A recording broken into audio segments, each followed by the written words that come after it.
The year is 1809. The cold, Atlantic gale howls across the Spanish coast, carrying the heavy scent of salt, smoke, and defeat. This is Corunna. For the British Army, it is not a destination, but a grave. They are the survivors of a catastrophic winter retreat, a 250-mile ordeal across the frozen mountains of Galicia, harassed every inch of the way by the finest troops Napoleon could muster. Now, after abandoning their supplies, their dignity, and the corpses of thousands of their comrades along the roadside, the remaining 15,000 men are cornered. Their backs are literally against the sea, trapped between the ancient port city and the surging, overwhelming tide of the French. Look at the ground before the city walls. It is a stage set for annihilation. Marshal Soult, one of Napoleon's most seasoned and ruthless commanders, has arrived with his corps, planting his powerful artillery on the high ground of the Monte Mero Ridge. From this vantage point, the French guns look down upon the tattered, exhausted ranks of the British like vultures eyeing their prey. Soult is not expecting a battle. He is expecting a surrender, a final, humiliating mop-up operation that will extinguish Britain's last effective land force in Europe. The British troops, starving and freezing, haven't eaten a full meal in days. Their greatcoats are ripped, their boots worn through to the skin, and their morale, by all logic, should be shattered. Yet, they stand. The battle begins not with a tactical flourish, but with a sudden, devastating thunderclap. Soult's artillery opens fire, a concentrated bombardment aimed at softening the British line, a line already stretched thin and desperately vulnerable. This is the moment, the French believe, that the exhausted redcoats will finally break and run, turning the field into a rout and a massacre. But the British do not rout. Something is fundamentally different about this army, something born not of traditional discipline, but of a new, fierce professionalism instilled by their general. Then comes the main French thrust, a massive, coordinated attack aimed at the British right flank, commanded by General Marmont. This is the critical juncture, the weakest point of the British defense near the village of Elvina.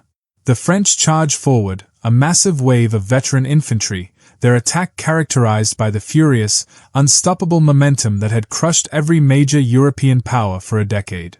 A conventional British line, rigid and slow, would have been shattered immediately. The retreat would have become a bloodbath. But as the French surge up the hill, they are met with a sight that surprises them. The British do not form an immediate, static line.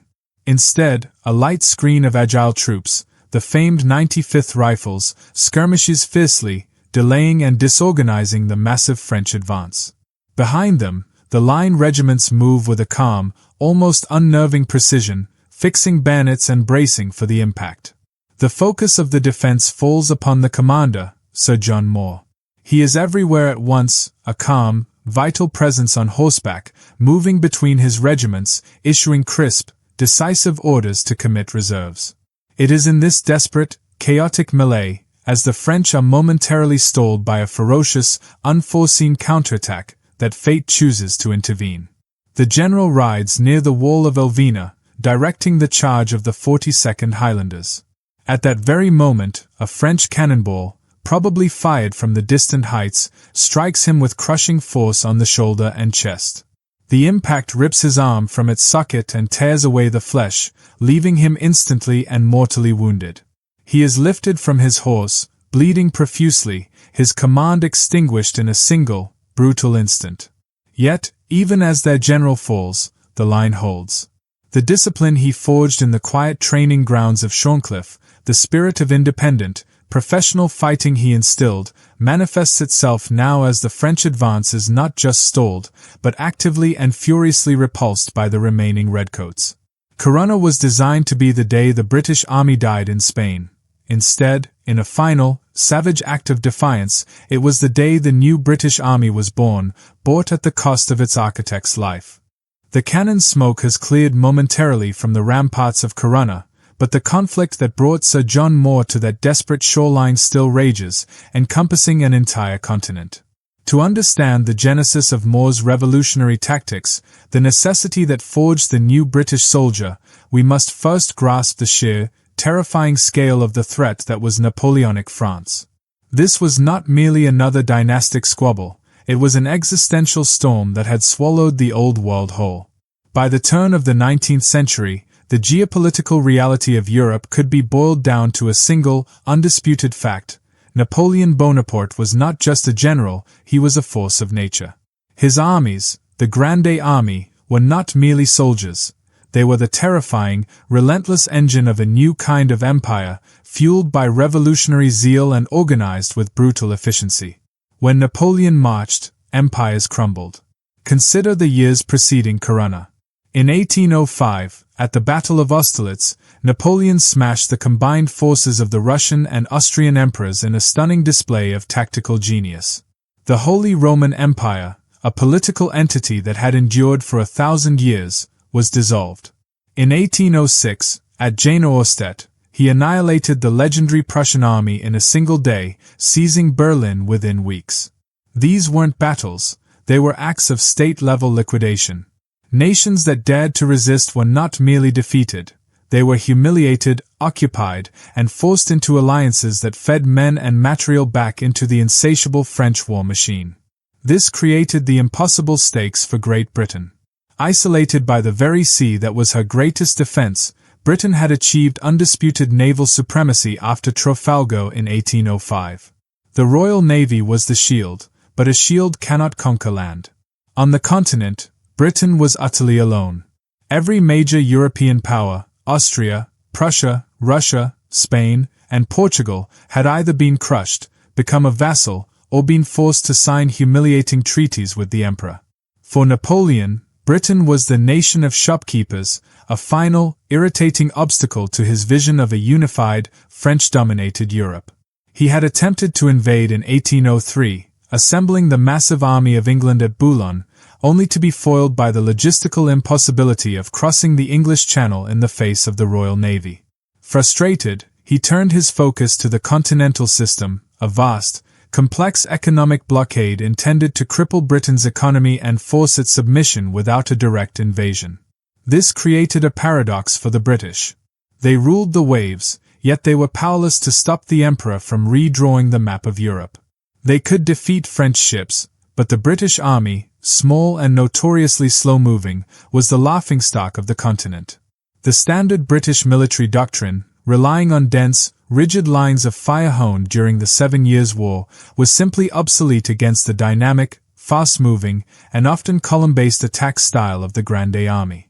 The French military machine was built for speed, maneuver, and overwhelming force. The British were built for static defense and parade ground drilling. The challenge was not to defeat Napoleon's entire empire, that was a strategic fantasy. The immediate, existential problem was to create a force, no matter how small, that could survive on the continent, that could fight the French at their own game, that could be fast where the French were heavy, and disciplined where others were merely brave. The fate of European liberty, the very possibility of a future free from Napoleon's tyranny, hinged entirely on the capacity of this small, often mocked British army to adapt and invent a new way of war. If they failed, the war would be over. The sea would become a vast, lonely moat, and Britain would be reduced to a besieged island nation, waiting for the inevitable economic collapse. The time for static, conventional warfare was over. What was needed was a genius of transformation, a man willing to defy every sacred military tradition to forge a new kind of soldier. This man, as the history books would nearly forget, was Sir John Moore. The terror of Napoleon's success was compounded for the British by a deep, systemic military failure. While the Royal Navy dominated the seas, the British Army was, with few exceptions, an instrument of humiliation on the European continent. To understand Sir John Moore's radical necessity, we must first dissect the obsolescence of the army he inherited, an army designed for a war that had long since passed. The core of the problem lay in a military doctrine rooted in the previous century, specifically the 7 Years' War. The standard unit was the heavy infantry regiment, trained almost exclusively for the linear formation, the famous thin red line. This tactic demanded immense, parade ground discipline. The men would stand shoulder to shoulder, absorbing an enemy charge, and deliver disciplined, simultaneous volleys from their Brown Bess muskets. While devastating against a static enemy or an organized charge, this formation was cripplingly slow, utterly reliant on flat terrain, and disastrously vulnerable to flanking maneuvers or skirmishing attacks. Worse than the tactics was the culture of the officer corps. Many commissions, particularly in the cavalry and guards regiments, were purchased. Wealthy young men, often lacking professional experience, bought their way into rank. This created a profound disconnect. Leadership was based on social standing and privilege, not on merit, experience, or willingness to share the hardships of the common soldier. The concept of an officer actively training his men or leading a charge from the front was often treated with aloof disdain, leading to brittle, poorly led units that crumbled under unexpected pressure. The equipment was equally archaic. The standard weapon was the Brown Bess flintlock musket, an effective weapon at close range, but notoriously inaccurate and slow to load, effective only in the coordinated mass volley. Crucially, the British lacked a dedicated, trained light infantry force capable of independent skirmishing. Continental armies had long utilized light troops to scout, screen, harass the enemy's flanks, and utilize cover. When the British tried to deploy their troops in broken ground or woodlands, they found their rigid lines and slow-moving columns completely outmatched by the flexible, fast-moving French skirmishers, the tirailleurs. The campaigns in the Low Countries in the 1790s provided a stark, painful demonstration of this obsolescence. Against the newly energized, meritocratic French armies, the British forces proved to be clumsy, ill-led, and incapable of sustained operations. The results were defeats that were not just tactical, but fundamentally demoralizing. They confirmed the European belief that the British were only good for fighting at sea or seizing colonies. On the grand battlefield of Europe, they were simply irrelevant. This was the context that haunted the War Office. Every campaign launched by the British on the European mainland ended in either retreat or disaster.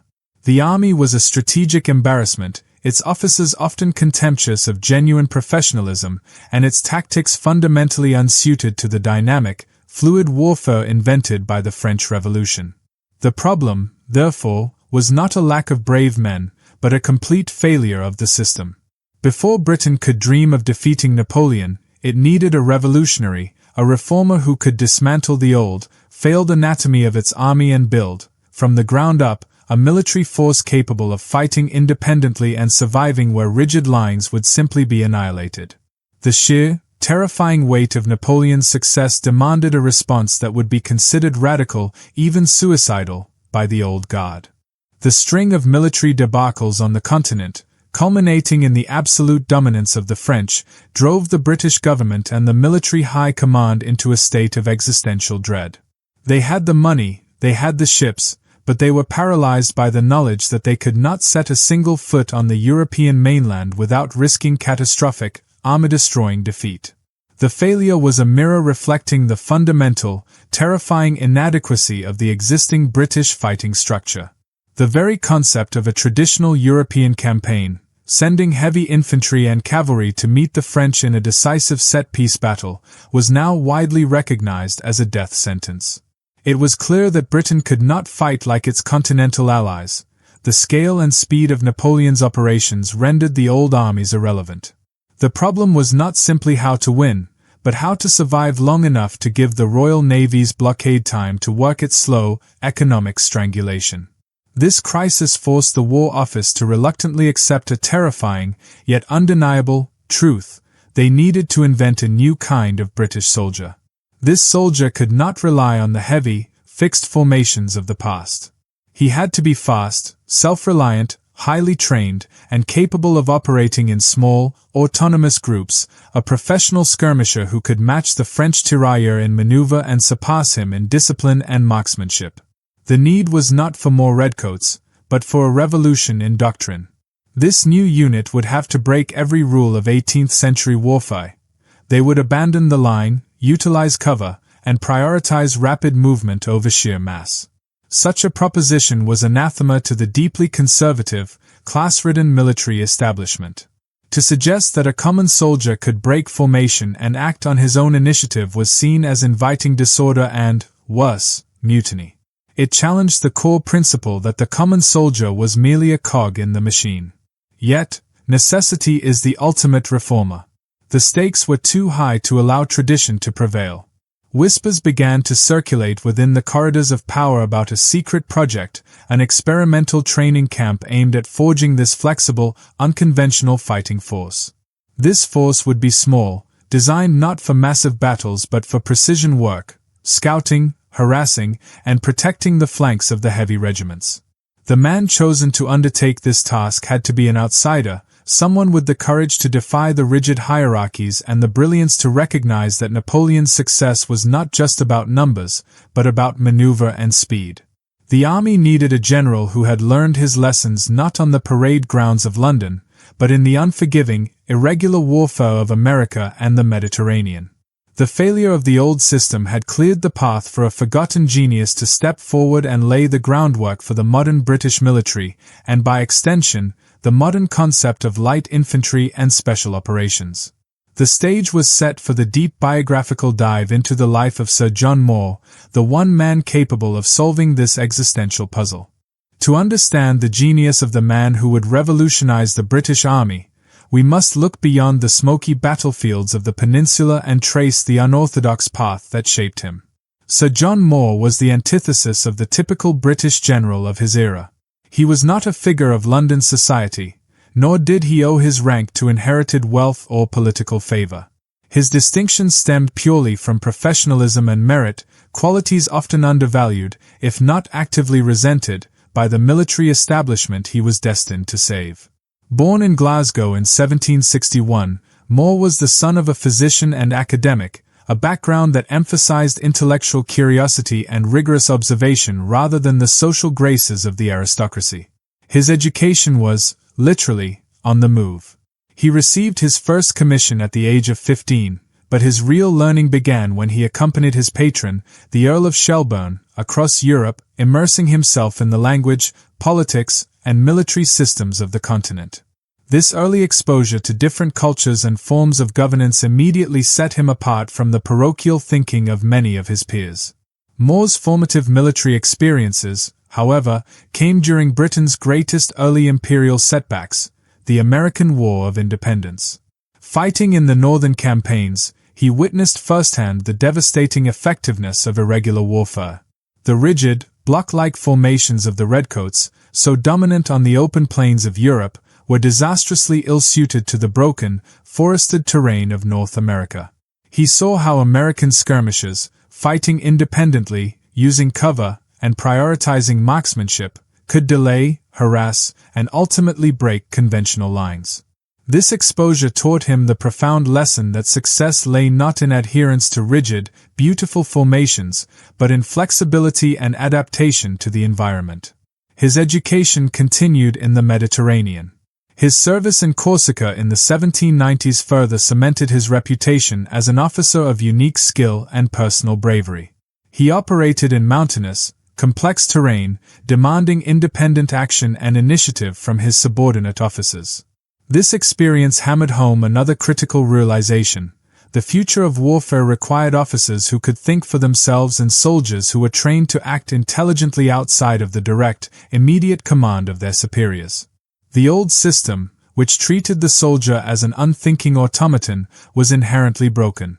Moore was an officer of action, but also of quiet, methodical reform. Unlike many of his contemporaries who saw rank as a sinecure, Moore approached his duties with the diligence of a scholar.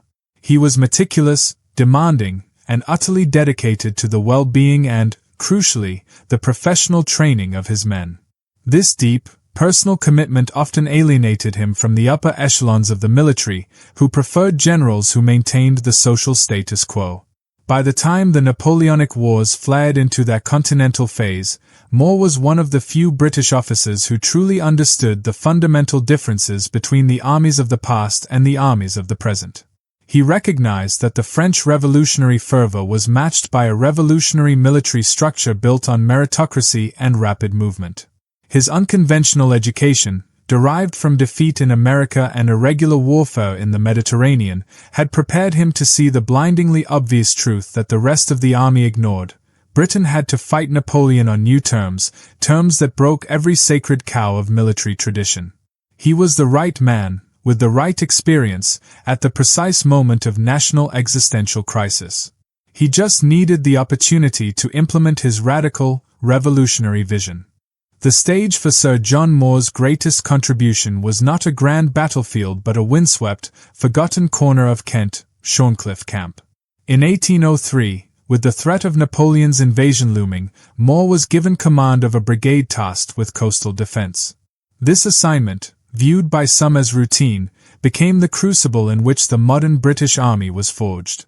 It was here that Moore, seizing the desperate necessity of the moment, began to implement the radical, almost heretical ideas he had gathered during his unconventional career.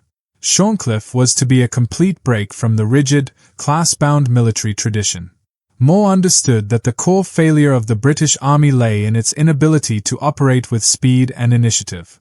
The French, using skirmishes and rapid maneuvers, always dictated the pace.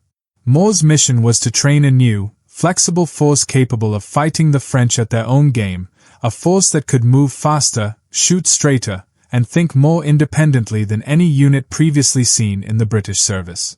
His first revolutionary step was to abandon the absolute reliance on the Brown Bess musket.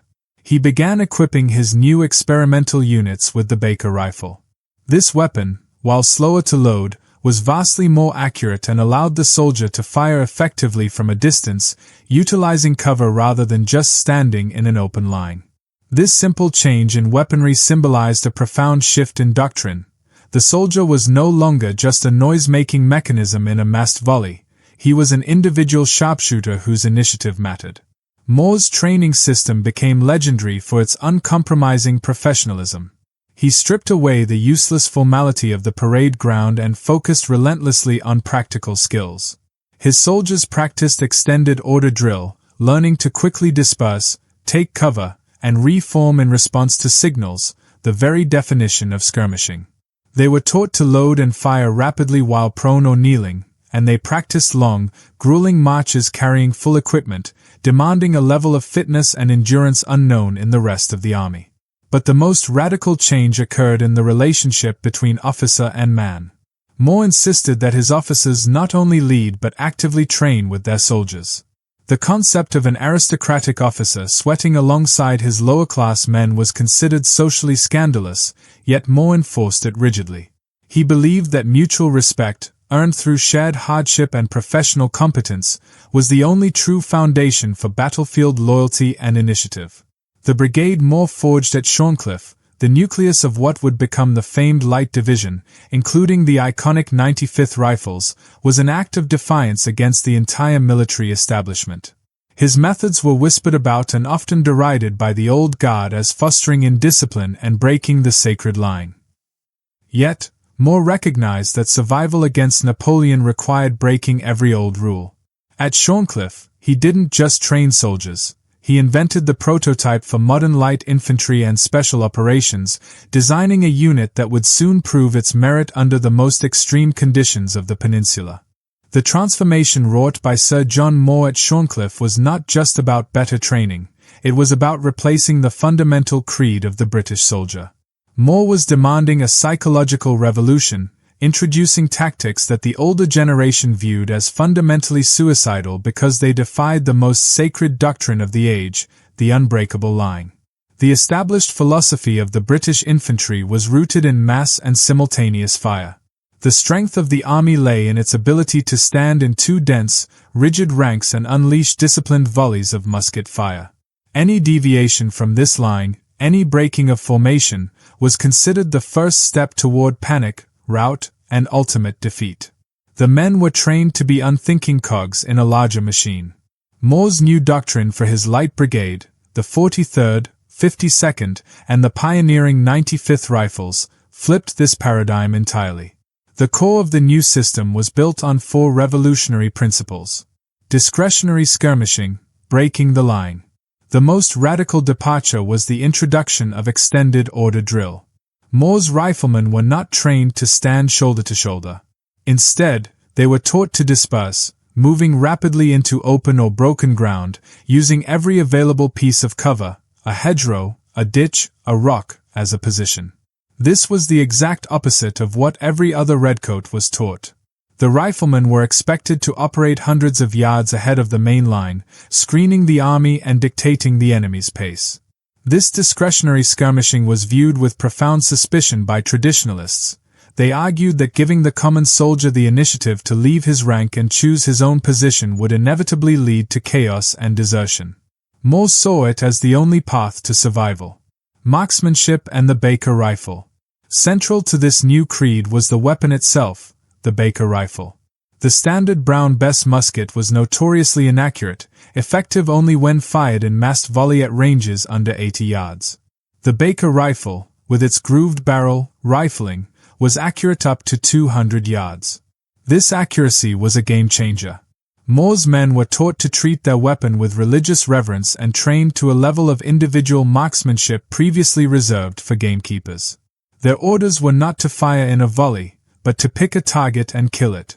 This shift from volume of fire to precision of fire meant that a small group of riflemen could hold at bay a much larger column of French infantry, picking off officers and sergeants with terrifying efficacy from a safe distance. The green uniform of the rifles, a deliberate deviation from the traditional scarlet, reflected this. They were meant to be unseen, unhurried, and utterly lethal. Rapid marching and endurance. Moore understood that the French dominance was built on speed and maneuver. His light brigade had to be able to outpace the French, or their light tactics would be meaningless. He introduced grueling training focused on endurance and rapid marching. His troops were trained to cover extraordinary distances in difficult terrain while carrying their full kit. This physical intensity not only prepared them for the brutal forced marches they would face in Spain but also built an esprit de corps and a psychological resilience that surpassed that of the heavy infantry. They were taught to forage, to be self-sufficient, and to move light, the operational definition of a modern commando unit. Leadership by example, the officer as a professional. Finally, Moore inverted the relationship between officer and man. He abolished the expectation of aloof, purchased rank. In his light brigade, officers were required to be the most professional soldiers in the unit. They trained just as hard, participated in the same grueling marches, and were expected to lead the skirmish line from the front. This focus on leadership by example built an unparalleled sense of trust and shared purpose. When a rifleman saw his officer performing the same arduous task and sharing the same exposure to danger, the bond forged was unbreakable, a loyalty rooted not in social deference, but in shared professional excellence. Moore's Light Brigade was, in essence, a direct tactical response to Napoleon. It was a unit designed to fight where the Grande army was weakest, in broken terrain, along the flanks, and in rapid delaying actions.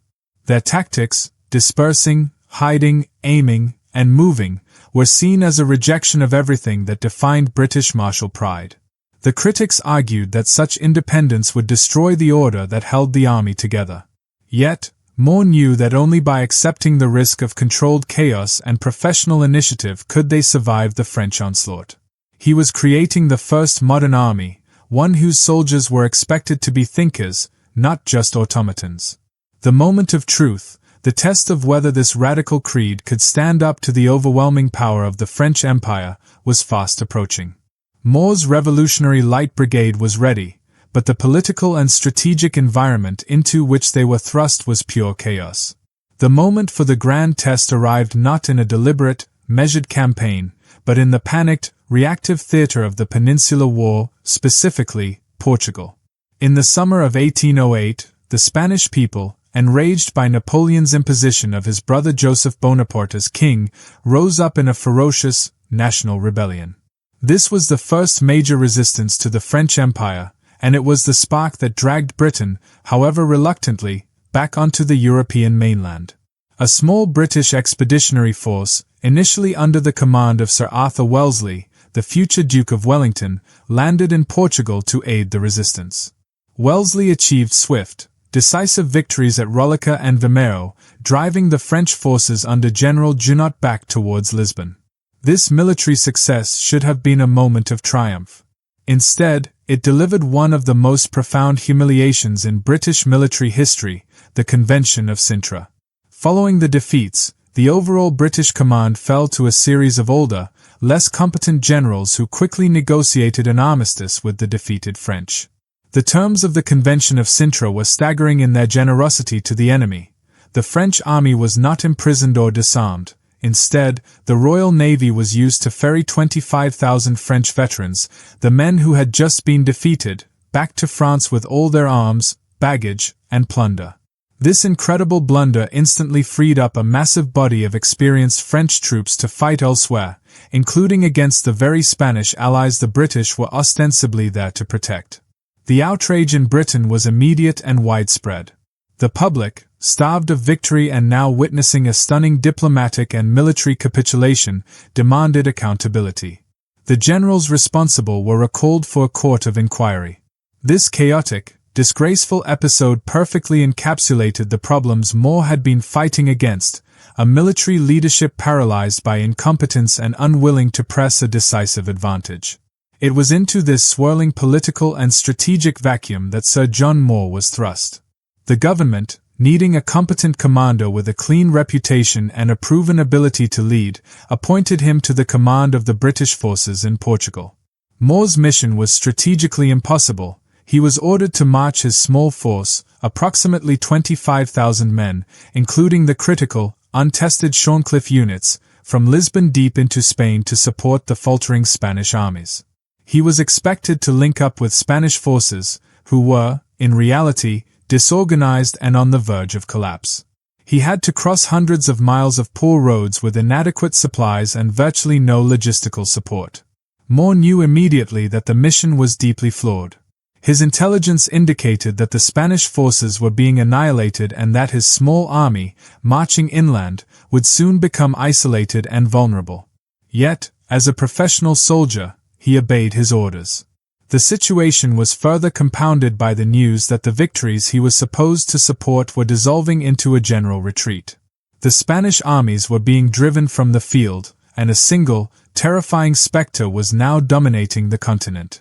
The small, isolated British force, carrying the hopes of the Spanish rebellion and the reputation of the British army, was marching not toward an ally, but into a meticulously laid trap. Moore, the genius of reform, was about to face the impossible odds he had trained his men to meet, not in a battle for victory, but in a struggle for sheer survival. The strategic calculus that dictated Moore's march into Spain was instantly and violently nullified by the personal arrival of the ultimate antagonist, Emperor Napoleon Bonaparte. The Spanish revolt, though initially a peasant uprising, had become a festering wound in the side of the French Empire, and the Convention of Sintra had been a supreme public insult to the emperor's reputation.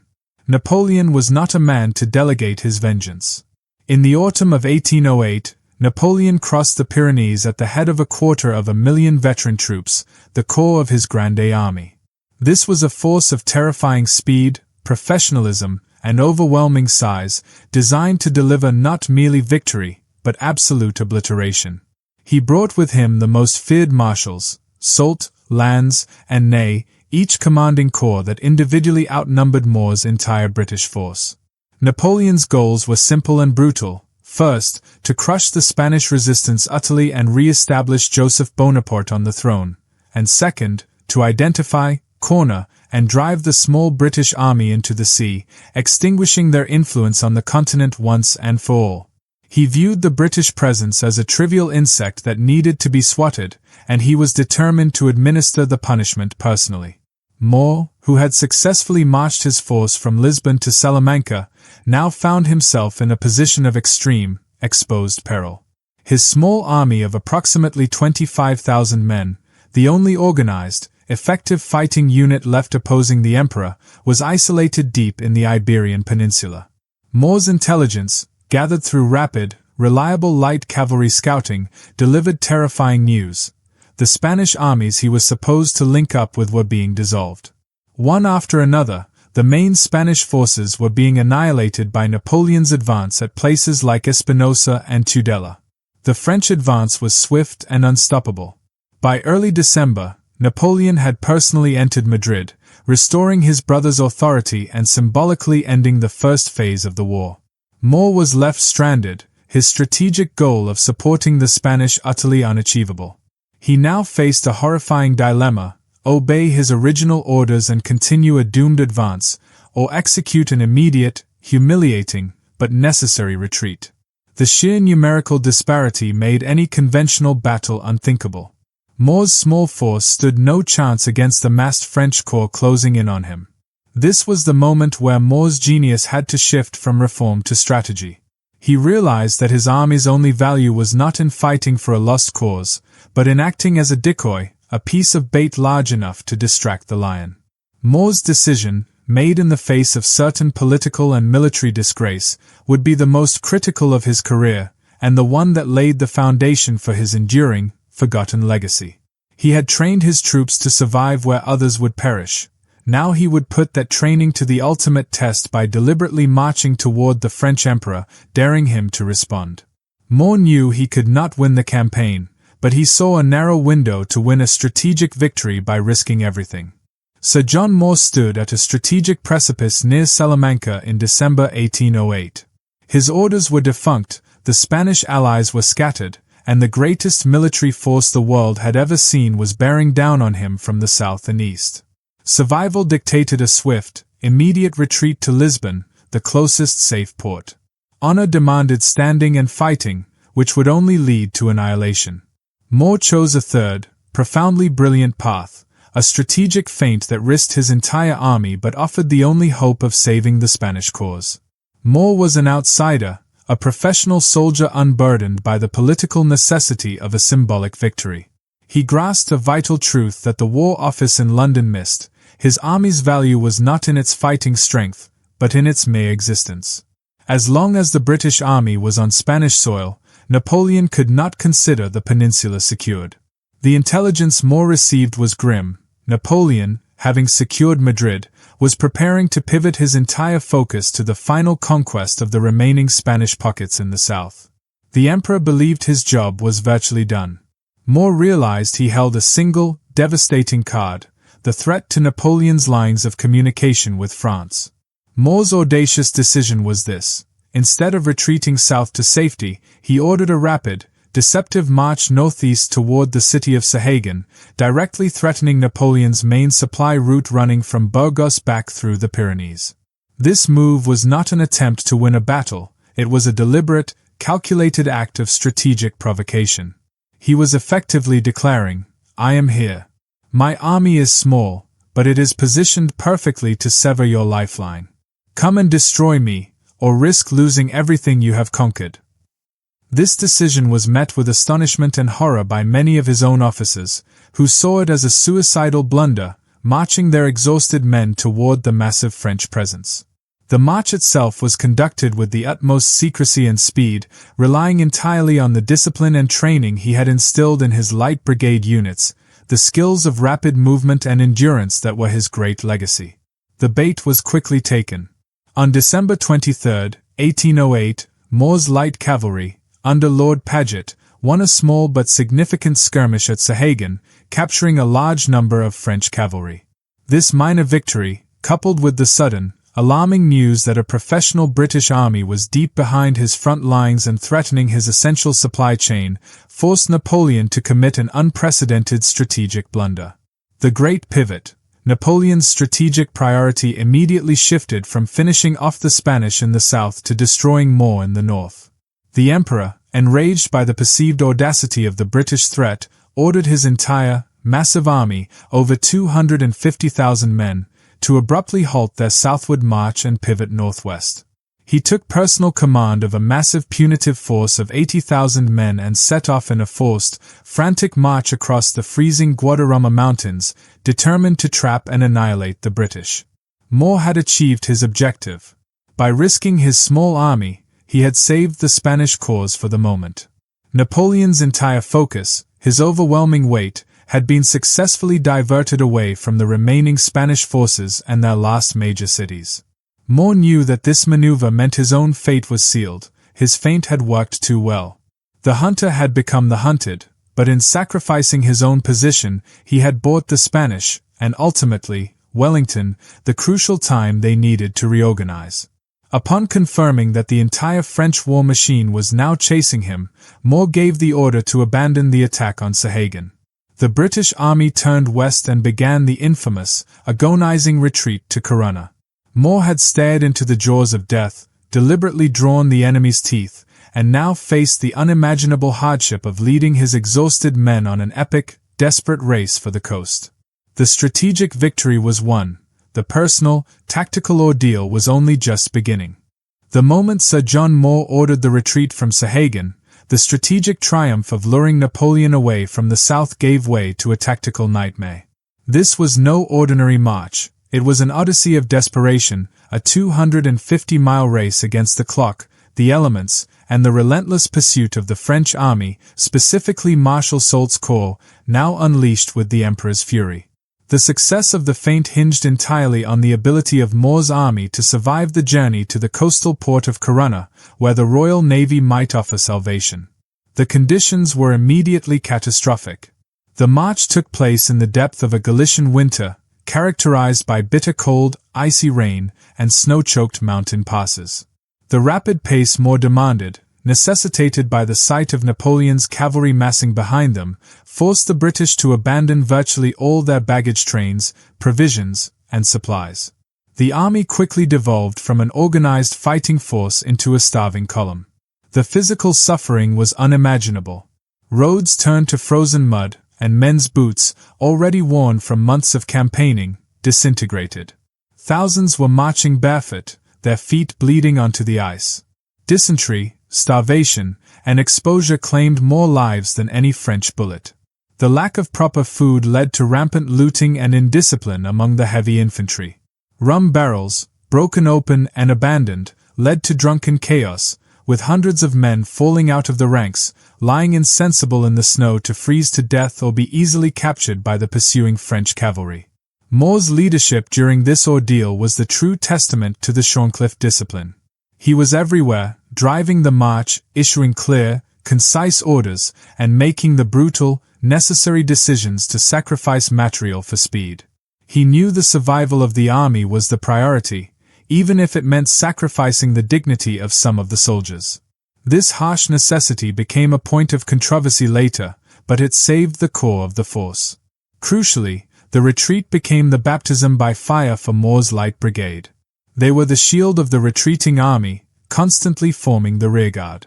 While the main body of the army struggled with fatigue and indiscipline, the 95th Rifles and the light infantry regiments, utilizing their superior training in rapid movement and independent skirmishing, fought a continuous, brilliant delaying action. The most critical moments occurred in the numerous ravines and passes. At Cacabelos, a small village on the main route, the Light Brigade under the command of General Robert Crawford demonstrated the revolutionary power of Moore's doctrine. When French cavalry under General Colbert attempted to smash the British rearguard, the riflemen dispersed into the vineyards and broken terrain, firing with aimed precision. The French cavalry charge, an instrument of fear and chaos that usually broke opposing formations, was neutralized by the small, agile, and accurate fire of the skirmishers.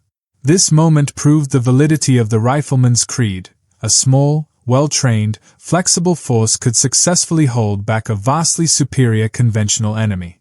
It wasn't just a tactical win, it was a psychological victory that validated every hour spent at Shorncliffe. However, the relentless French pressure never eased. The pursuit was led by Marshals Soult and Ney, professionals determined to bag the British army for their emperor. Moore's genius was in ensuring that the French, too, were being worn down. The British abandonment of supplies and scorched earth policy meant the French pursuers were also marching into areas with no provisions, experiencing their own brutal hardships and delays. The entire retreat was a masterclass in strategic withdrawal, relying on the mental fortitude Moore had instilled. While the column often appeared as a disorganized rabble, the fighting regiments, the Light Brigade and a corps of disciplined heavy infantry, maintained their integrity. They fought only when necessary, they moved when commanded, and they did not break under the ceaseless pressure.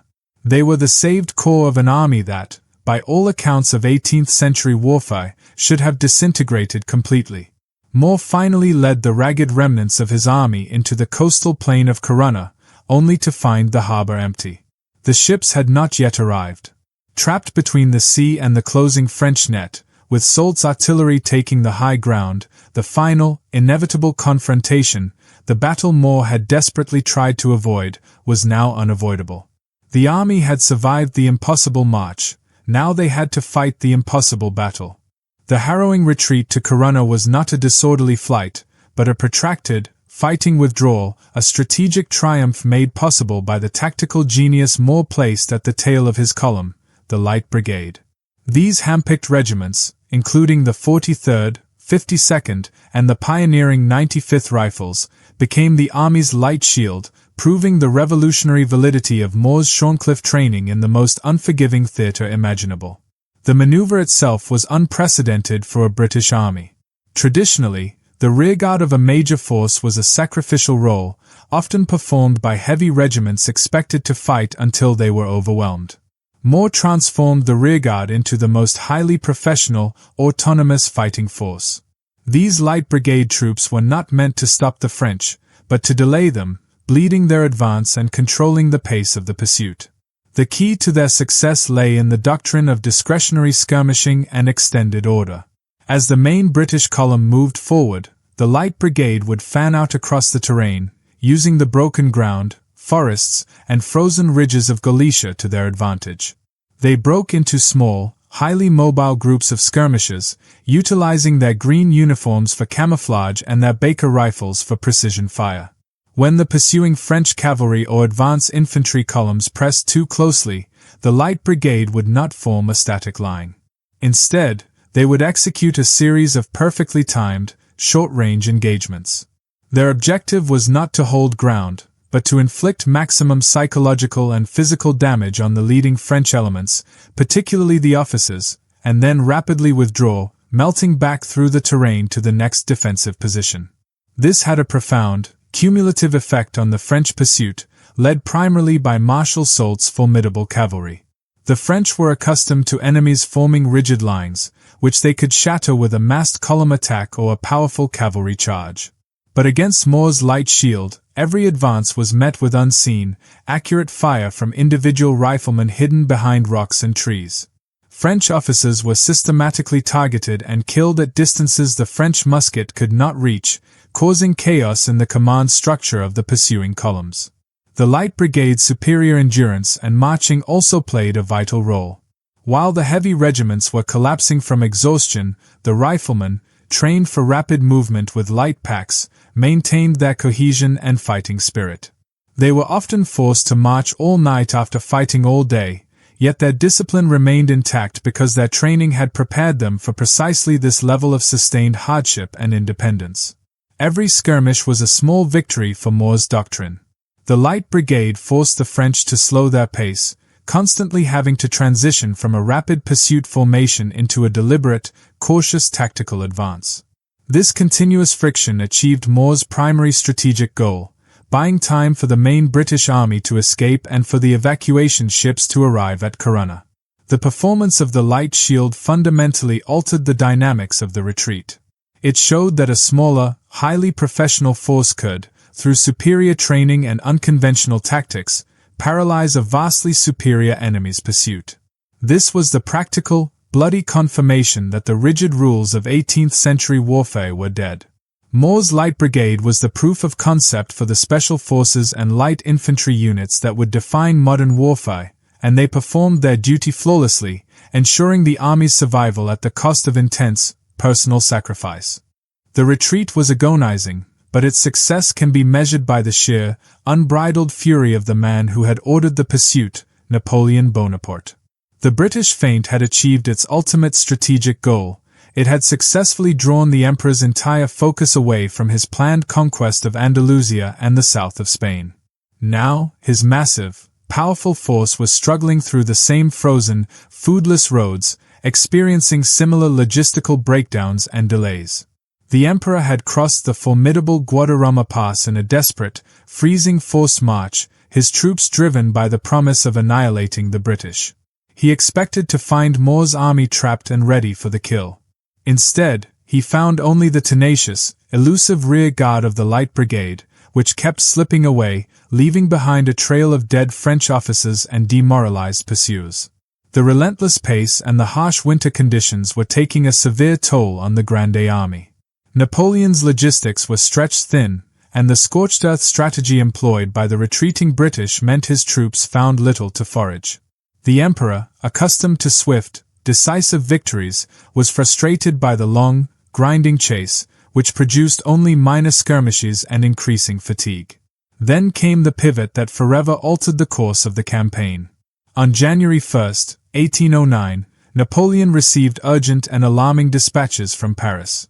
Political tensions with Austria were escalating rapidly, threatening a new war in Central Europe.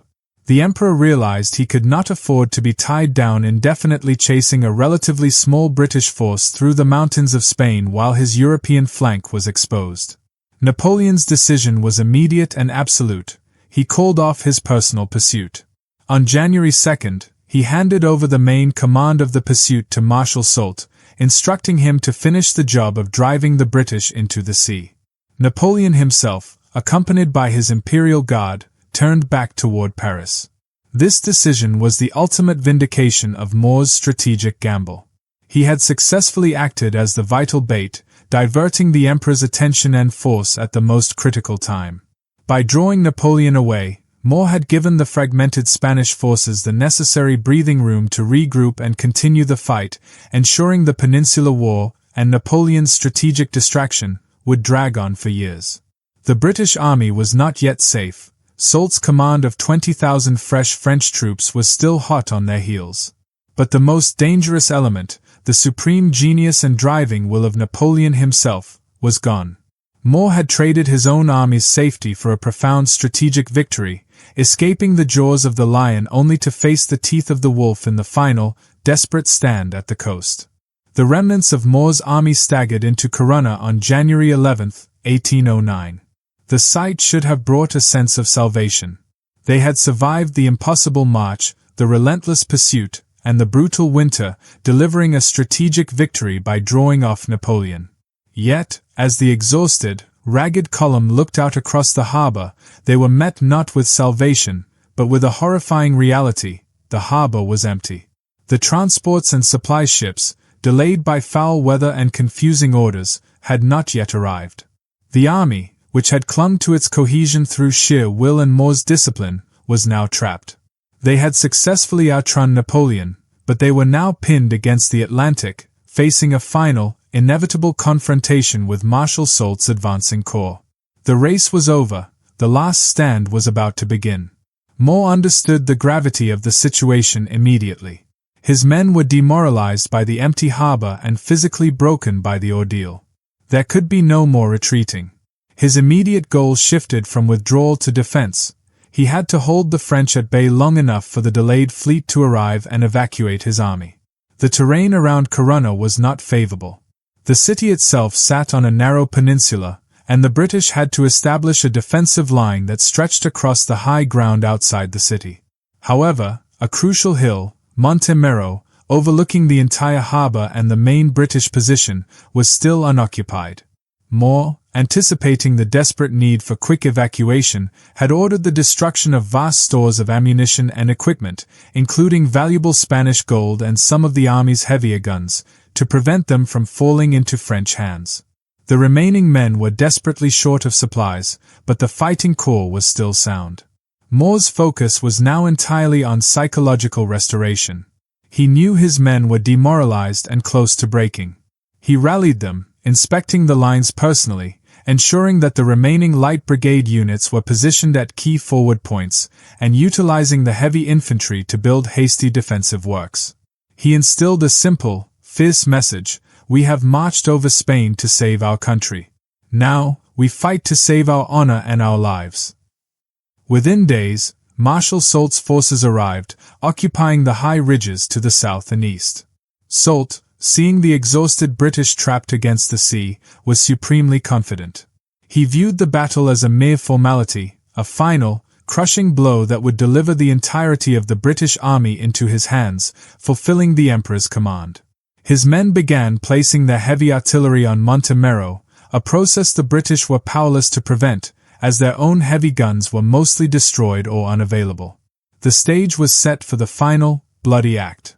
The British position was perilous, outgunned, outnumbered, and with no escape route. The only viable path to survival lay in a ferocious, disciplined defense that could withstand the French attack until the sails appeared on the horizon.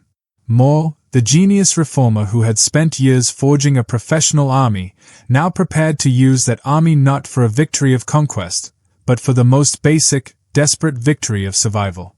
The last hope was the arrival of the fleet. The only guaranteed protection was the steel in the hearts of his men. The morning of January 16, 1809, dawned cold and overcast over the Galician coast. For Marshal Soult, the French commander, the day held the promise of a glorious and conclusive victory. The scene before him confirmed his absolute confidence. He saw not the professional army Moore had forged, but the exhausted, defeated remnants of a British force cornered against the sea, their morale surely broken by the ordeal of the retreat and the sight of their own supply stores destroyed. Soult, a seasoned veteran who had fought alongside Napoleon for years, had been tasked personally by the Emperor to deliver the final, crushing blow. He viewed the battle as a simple execution of superior numbers and position. His forces, totaling around 20,000 men, held the commanding heights of Monte Mero, where his heavy artillery was now positioned. From this vantage point, the French guns had a clear view of the British defensive line and the vulnerable harbour where the evacuation ships, which had finally begun to trickle in overnight, were loading. Soult's plan was straightforward and brutal, designed to exploit the obvious weaknesses of the British position. He intended to commit the majority of his force to a massive, concentrated thrust against the British right flank, which was the most exposed and closest to the French-held ridges.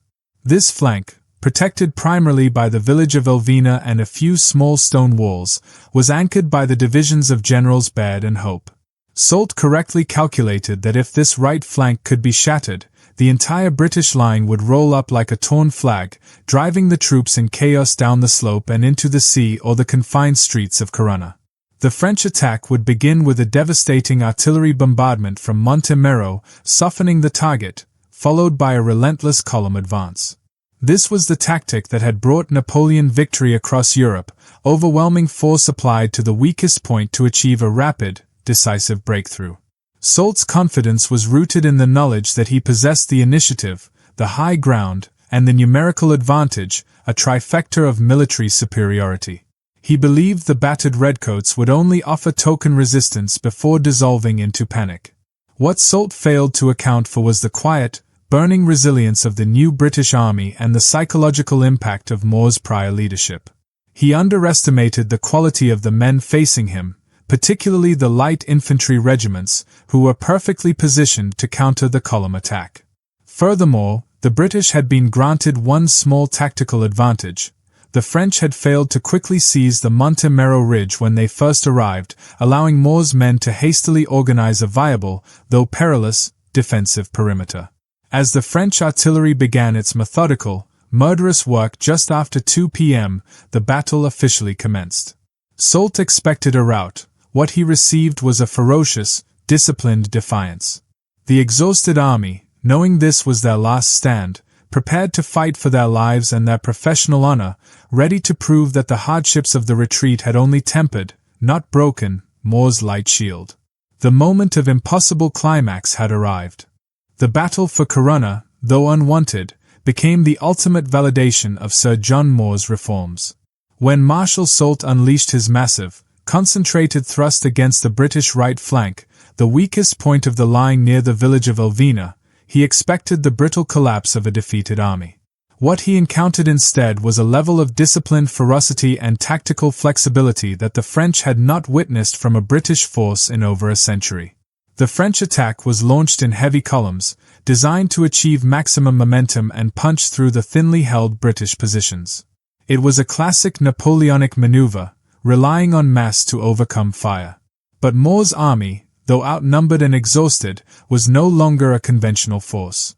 The moment the French columns crested the rise, they were met by the relentless, aimed fire of the 50th and 42nd Regiments, positioned in a defensive line bolstered by stone walls and vineyards.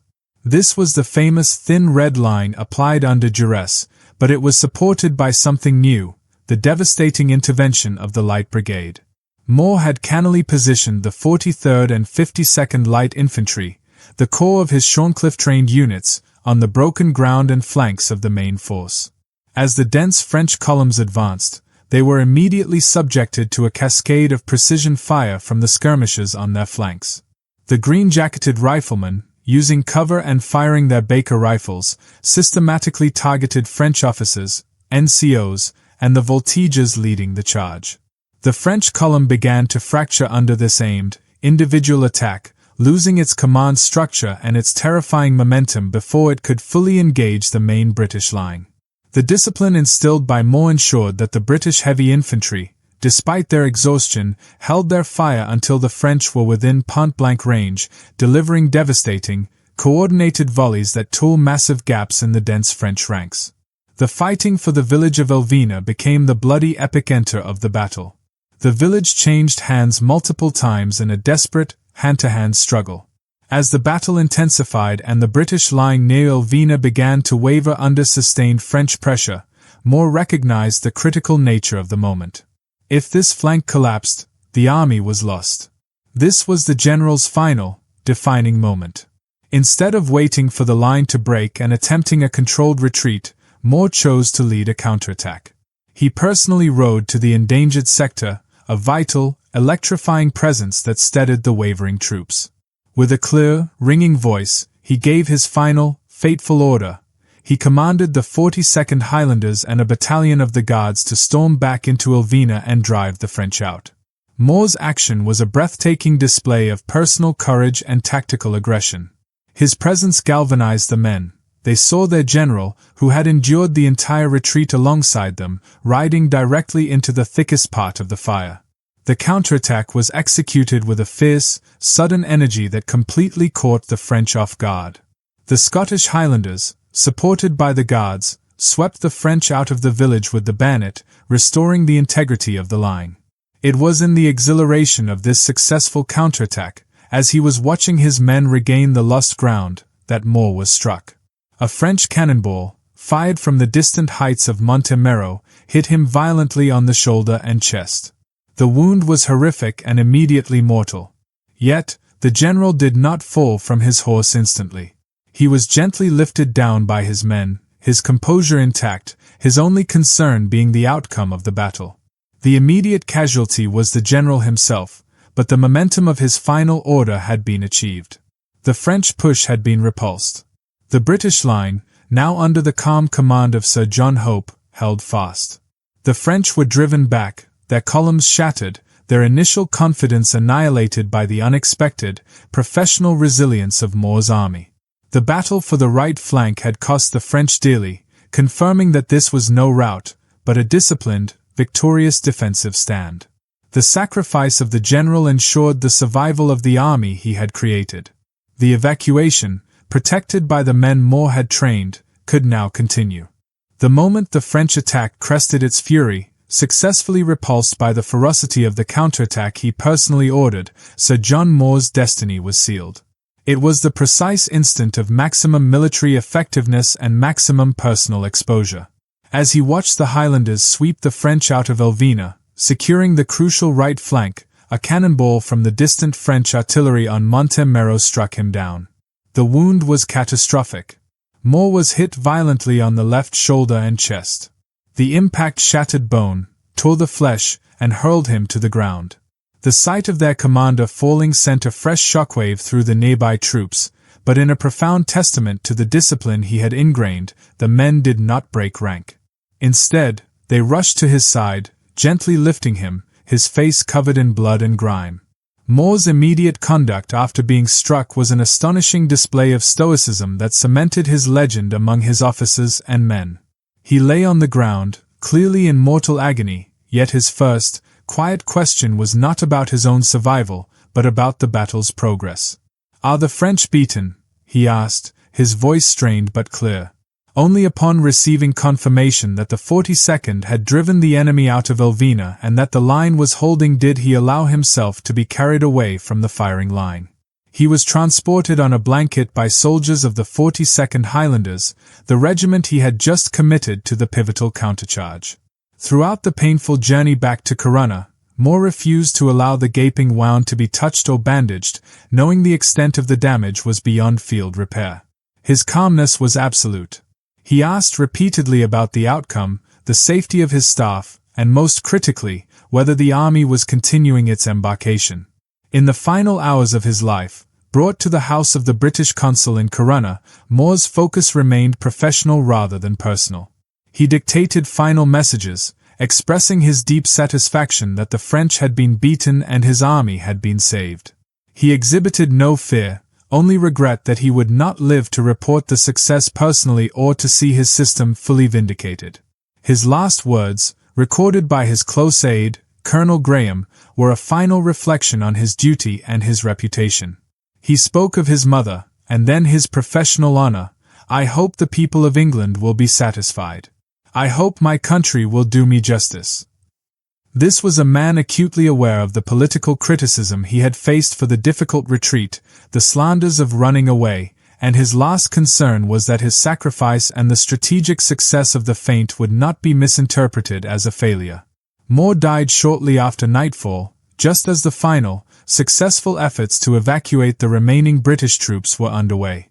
He did not live to see the last ships pull out of the harbor, nor did he witness the total cessation of fighting. His final instructions were characteristic of the man who valued efficiency over ceremony. He requested to be buried immediately and secretly, to avoid interrupting the ongoing embarkation and prevent his body from falling into French hands. In the pre-dawn hours, by the light of a lantern, a small group of officers interred him in a bastion on the ramparts of Corunna. No elaborate coffin, no ceremony, just a hasty burial wrapped in his military cloak. The cost of the strategic victory, of luring Napoleon away and saving the Spanish resistance, was the life of the general himself. Moore's death was the ultimate sacrifice, the proof that the new army he created was worth the price. His professionalism, discipline, and final act of courage ensured the survival of the army that would, a few years later, finally drive the French out of the peninsula. He had given his final order, fought his last action, and secured his legacy through a professional's ultimate commitment. The Battle of Corunna concluded not with a grand surrender, but with the quiet success of the evacuation. Protected by the furious, disciplined defensive stand engineered by the dying General Moore, the Royal Navy transports, which had finally arrived, successfully took the remaining British forces aboard. By the morning of January 17th, the last sails had pulled away from the Galician coast, leaving Marshal Soult with nothing but an empty city and the hastily dug grave of his formidable opponent. This was, in every measurable sense, a strategic victory at sea. The British objective, to save the army from annihilation so it could fight another day, was achieved. A corps of nearly 20,000 professional soldiers, including the invaluable Light Brigade, was preserved, ready to be refitted and redeployed. Moore's final action had ensured that the British army, though diminished, was not destroyed. Yet, as the ships sailed toward England, the narrative of triumph dissolved into one of vicious controversy and public humiliation on land. The official reports arriving in London focused obsessively on the disgraceful retreat that preceded the battle, ignoring the strategic brilliance of the feint and the tactical success of the final defense. The media and political opposition, starved of good news and eager to attack the government, portrayed the entire operation as a humiliating failure. Moore was slammed not as a strategic hero who saved the Spanish resistance, but as an incompetent, cowardly general who had abandoned stores, destroyed supplies, and led his army on a desperate, disorganized flight. He was accused of incompetence, lacking military judgment, and being a runner. The fact that Moore was now dead only exacerbated the political turmoil. He could not defend himself against the slurs and the deliberate misrepresentation of his actions. The army's successful evacuation, the survival of the force, was conveniently overlooked in favor of dwelling on the suffering, the lost baggage, and the abandoned comrades. The public mood was one of bitter disappointment and confusion, demanding to know why their army had been forced to run so far and so fast. This controversy was crucial because it threatened to derail Moore's greatest achievement, his revolutionary doctrine. The traditionalists in the War Office, who had always opposed his unconventional tactics and his focus on the common soldier's professionalism, seized on the narrative of chaos during the retreat as proof that Moore's methods fostered indiscipline. There were genuine attempts to marginalize his reforms and revert to the old, rigid system. However, the officers and soldiers who had fought at Corunna, the men of the Light Brigade and the line regiments who had held firm, knew the truth. They understood that the army survived precisely because of Moore's discipline and because of the physical and mental fortitude he had instilled. They carried his legacy not in official reports, but in the memory of his final, courageous order and the successful repulse of the French. The immediate aftermath was therefore a study in paradox, a military success that was a political disaster. While the French still claimed a nominal victory, they had suffered a humiliating check, losing ground in Spain and failing to destroy the army they so desperately wished to annihilate. But in England, the true hero lay buried in a foreign soil, his reputation tarnished by a public that demanded glory instead of the hard, messy truth of strategic necessity and professional sacrifice. The final, powerful vindication of Moore's genius would have to wait for the next chapter of the war, fought by the army he died to save. Despite the immediate political fallout and the tarnishing of his reputation in London, the true, enduring vindication of Sir John Moore's genius arrived in the subsequent campaigns of the Peninsular War, specifically, in the stunning victories achieved by his successor, Sir Arthur Wellesley, the future Duke of Wellington. Wellington's success in Spain and Portugal, which ultimately broke the back of Napoleon's continental power, was built on the foundation laid by Moore, making the dead general the silent, ghost architect of every British victory. The first and most critical element of Moore's strategic legacy was the survival of the army itself. By executing the brilliant, high-risk feint towards Sahagun and successfully fighting the defensive action at Corunna, Moore ensured that the entire British fighting force was not annihilated. This preserved the only professional, combat-ready army capable of returning to the peninsula. Without the survival of that corps of veterans, who possessed first-hand experience fighting Napoleon's marshals, Wellington would have been forced to start from scratch, a task that would have been impossible given the shifting political climate in Britain. The second, and perhaps most profound, element was the Light Division. The regiments Moore had trained at Shorncliffe, the 43rd, 52nd, and 95th Rifles, along with other light infantry units, became the elite vanguard of Wellington's army. They were immediately grouped together to form the legendary Light Division, the fastest, most effective, and most professional formation in the entire Allied force. Wellington, himself a highly pragmatic and effective commander, immediately recognized the immense value of Moore's doctrine. He relied on the Light Division for every crucial and complicated task. Screening and security.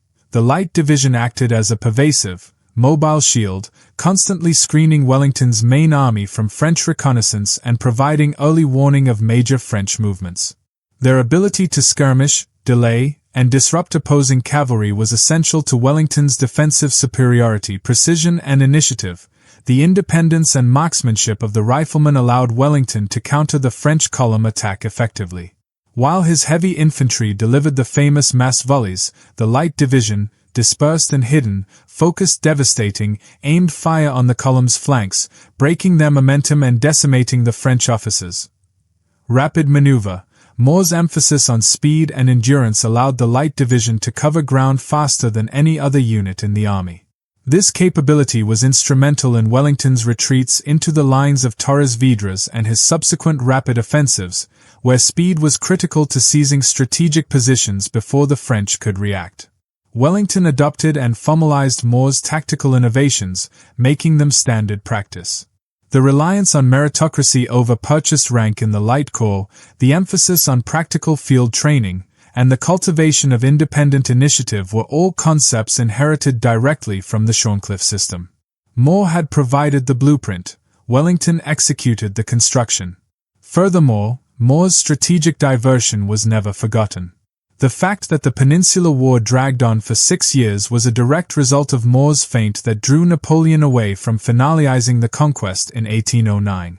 This continuous draining of French resources, the constant commitment of hundreds of thousands of French troops and huge financial reserves to the Spanish Ulster was the ultimate, hidden strategic victory that allowed the rest of Europe to eventually rise against Napoleon. Every successful defense by Wellington at key battles like Talavera, Busaco, and Vittoria relied on the disciplined firing and steadfastness of the British line, but the enabling factor was always the presence and proficiency of the light division, securing the flanks and frustrating the enemy's advance. The professional ethos, the tactical flexibility, and the elite nature of the troops that defined Wellington's army were the direct result of the general who had died in disgrace at Corunna. Moore's legacy, therefore, is not found in statues erected in his time, but in the performance of the army that defeated Napoleon. He wasn't just a successful general, he was a military prophet who invented the tools and the doctrine that his successor used to win the war. He created the professional, modern British soldier, proving that competence and merit, not class and tradition, were the true path to victory. The life of Sir John Moore was a paradox, a military genius who achieved his greatest success in defeat and whose most profound legacy was nearly erased by political slander. He died not in the blaze of a conquering charge, but in the agonizing defense of a cornered army. Yet, his final, professional sacrifice at Corunna secured a strategic victory that reached far beyond the immediate battle, fundamentally altering the nature of warfare itself. Moore's enduring legacy rests on his role as the architect of the modern professional soldier. Before Moore, the British Army was a product of the aristocratic class system, where rank often trumped competence and the soldier was an unthinking tool of the line. Moore replaced this system with a creed of professionalism, meritocracy, and initiative. He understood that the complexity and speed of Napoleonic warfare demanded soldiers who could think, adapt, and fight autonomously. The Shorncliffe System, the cornerstone of his genius, became the blueprint for all future elite military formations. His emphasis on individual marksmanship, the Baker rifle, over massed volley fire, discretionary skirmishing and extended order drill, rapid movement and endurance, light infantry tactics, leadership by example, officers training with the men. These were the principles that created the Light Division, the first true rapid deployment, high-proficiency unit in the British service. The Light Division's success under Wellington was the ultimate vindication of Moore's revolutionary vision, proving beyond doubt that quality of training and professional ethos could overcome massive numerical disparity.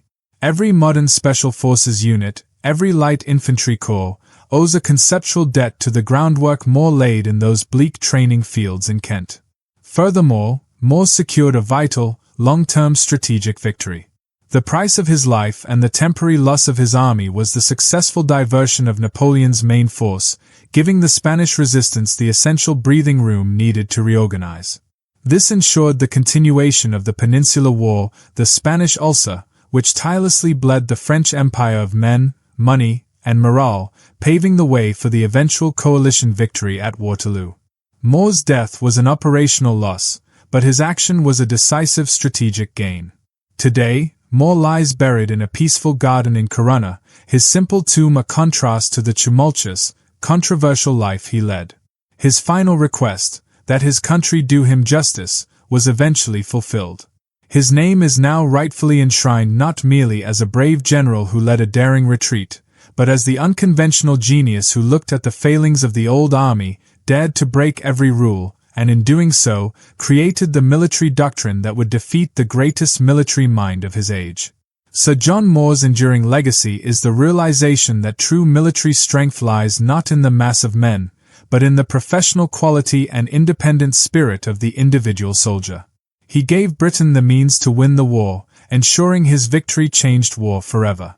The tragedy of Sir John Moore is that he was a genius too far ahead of his time, a prophet of modern warfare whose vision was initially mistaken for failure. The political knives that sought to bury his reputation in the aftermath of Corunna failed to realize that the man they slandered had just handed Britain the keys to victory. Moore's ultimate strategic triumph was not in the tactics of a single battle, but in the paradox of preservation through sacrifice.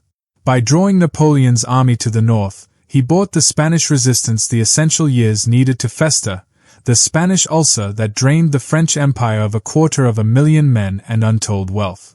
When Wellington returned, the theatre of war had been fundamentally altered in Britain's favour, thanks entirely to Moore's fatal gamble. But his most enduring contribution is found in the soldier, not the strategy. Moore revolutionized the relationship between officer and man, substituting rigid class discipline with the fierce loyalty of professional excellence. The Light Division, built on the revolutionary Shorncliffe System, was the prototype for every modern elite fighting force. Their creed of speed, marksmanship, and individual initiative was the antithesis of 18th-century warfare and the very foundation of 20th and 21st century military doctrine. We can look at the disciplined bayonet charges of Wellington's army, at the elite, green-jacketed rifles skirmishing across the Pyrenees, and at the ultimate victory at Waterloo, and see Moore's ghost in every successful maneuver. He designed the army that ultimately defeated Napoleon. Today, in Corunna, Sir John Moore rests in peace, his tomb tended by the nation he died saving. His monument stands as a silent repudiation of the slights of history.